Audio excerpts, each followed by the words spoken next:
अस्सलामुअलैकुम। फैसलाबाद से सकलैन साबरी की रिपोर्ट। चौधरी बिलाल अशरफ बसरा एडवोकेट फैसलाबाद की गाड़ियों पर घात में बैठे मुलजमान ने फायरिंग कर दी।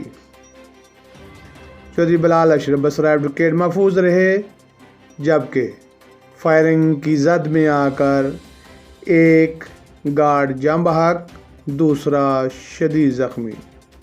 पुलिस ने मौका पर पहुंचकर मुलजमान के खिलाफ कार्रवाई की इब्तिदा कर दी।